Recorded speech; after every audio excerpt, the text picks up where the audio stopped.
नमस्कार दोस्तों, आपका स्वागत है हमारे चैनल पर जहां हम समाजशास्त्र के हर टॉपिक को आसान भाषा में समझाते हैं। आज का हमारा विषय है हाइपोथेसिस इन सोशियोलॉजी यानी समाजशास्त्र में परिकल्पना। इस वीडियो में हम जानेंगे परिकल्पना क्या होती है, इसकी परिभाषा क्या है, इसके प्रकार कौन कौन से होते हैं और सामाजिक अनुसंधान में इसकी क्या भूमिका होती है। साथ ही कुछ आसान उदाहरण भी देखेंगे। तो चलिए शुरू करते हैं। पहला, परिकल्पना क्या होती है।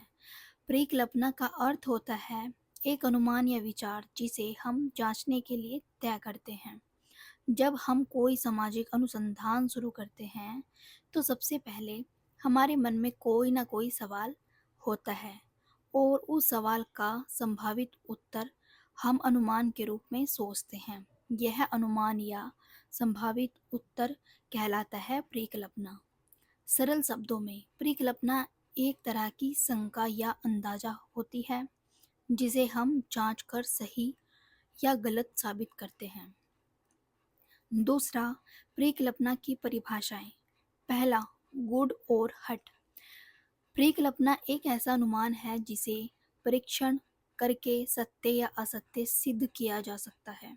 दूसरा, जज अ लुंडी। परिकल्पना अनुसंधान की दिशा तय करती है और यह बताती है कि हमें किन तथ्यों को इकट्ठा करना चाहिए। तीसरा, परिकल्पना के गुण। पहला, साफ और स्पष्ट होनी चाहिए। दूसरा, जांची जा सकने वाली होनी चाहिए। तीसरा, तथ्यों और तर्कों पर आधारित होनी चाहिए। चौथा, अनुसंधान के उद्देश्य से जुड़ी होनी चाहिए। पांचवा, अधिकतर अस्थायी होनी चाहिए जब तक पुष्टि न हो जाए। चौथा, परिकल्पना के प्रकार। पहला, सकारात्मक परिकल्पना, जिसमें दो घटनाओं के बीच संबंध होने की बात कही जाती है। उदाहरण, ज़्यादा पढ़ाई करने से परीक्षा में अच्छे अंक आते हैं। दूसरा, नकारात्मक परिकल्पना, जिसमें कहा जाता है कि दो बातों का कोई संबंध नहीं है। उदाहरण, मोबाइल चलाने और पढ़ाई के समय का कोई संबंध नहीं है।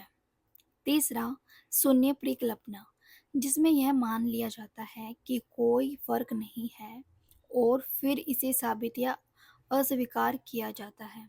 चौथा, वैकल्पिक परिकल्पना, जो शून्य परिकल्पना के विपरीत होती है और मानती है कि वास्तव में कोई संबंध मौजूद है। पांचवा, सामाजिक अनुसंधान में परिकल्पना का महत्व। यह अनुसंधान को दिशा देती है। यह तय करती है कि कौन सी जानकारी इकट्ठा करनी है। इससे हमें यह तय करने में मदद मिलती है कि कौन कौन से तरीके अपनाने हैं। यह समय और प्रयास की बचत करती है। यह हमें अनुसंधान के उद्देश्य तक पहुंचने में मदद करती है। छठा, उदाहरण।